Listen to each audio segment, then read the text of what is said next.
This was supposed to be the Tyler Lockett appreciation segment, but the second greatest receiver that the Seattle Seahawks have ever had, Tyler Lockett. That's right. Only behind Steve Largent. Doug Baldwin. Oh.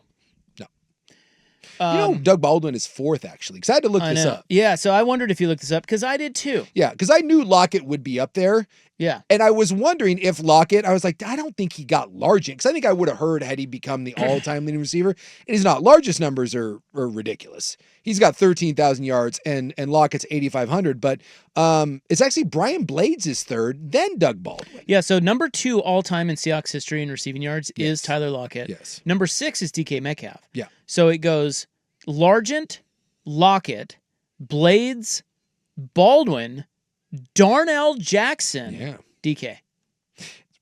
It's very weird. Joey Galloway's on there, but I mean, and Lockett's second in touchdowns. Lockett is a Ring of Honor member. I mean, Tyler Lockett is just a pro. Absolute greatness. He's a guy that you could count on. Yes. I don't know, just a great dude. Well, and I love guys like that, right? He wasn't, coming out of Kansas State, it wasn't like he was, the end all to be all. He's a smaller guy, made one Pro Bowl, made one All-Pro team, but was just a consummate professional and had some really, really great years. I mean, he had a couple seasons where I'm looking here his best. He had a 100 grab catch with 10 touchdowns. You mean 100 catch season. Yes.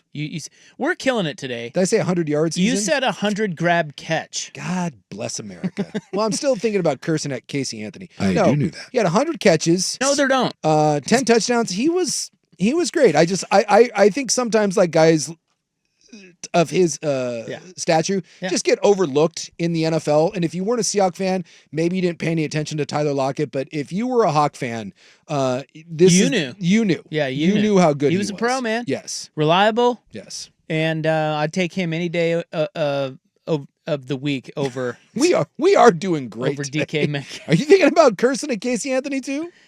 No, I don't really care about her. Merry Christmas, bitch. He was also behind one of my greatest gambling wins. Final week of the regular season, incentive week. 2 touchdowns, 17-1 odds. It's wonderful. All right.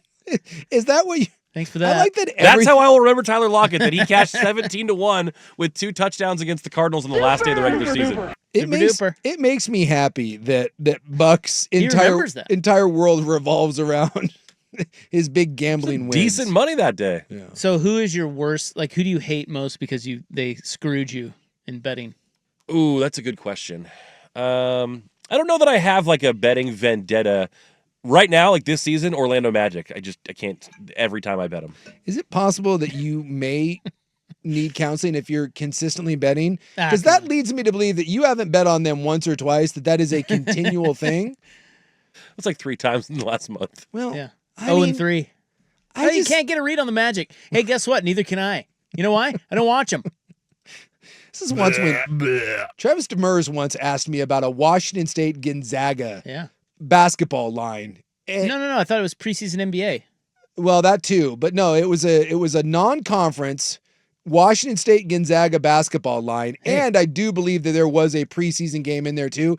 Like he had like a parlay going. Yeah. And I remember sitting and telling him, I'm like, my man, if that's the road you're going down, it's probably time to pick up the phone. Like he doesn't want to hear that from you. 1-800-GAMBLER. Get out of here with that. I know the number. Come on, dude. You still love. There's money to be made. Hey, if there's a line on it, there's money to be made. Every line's an opportunity. Not all of them, but you got to do your homework. Yeah. And preseason, some of the sharps, I don't know about sharps, but some of the people, there's sports betting content all over the place now. Sure.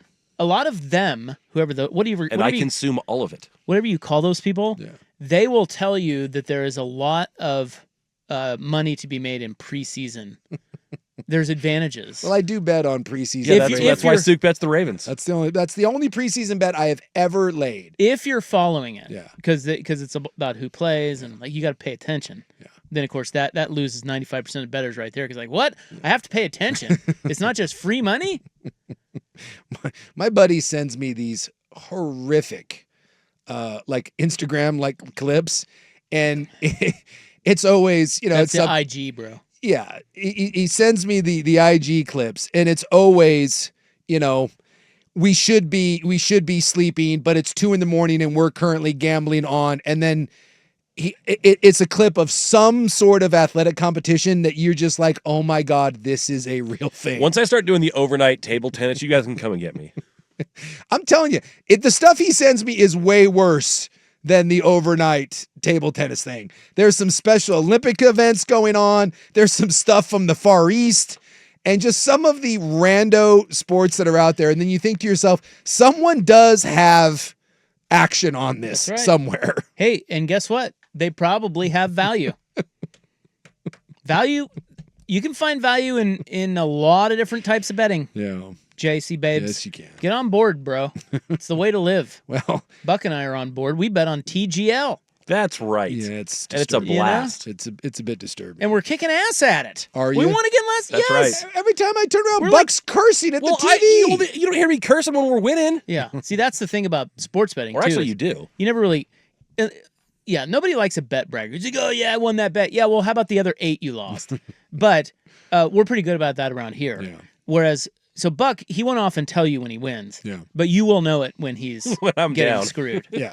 But TGL, I think, we're figuring we're like 8-3. Yeah, I think there. it's like it might be 9-4 now, but yeah. We're probably the preeminent TGL experts in the world, really, if you think about it. In the world.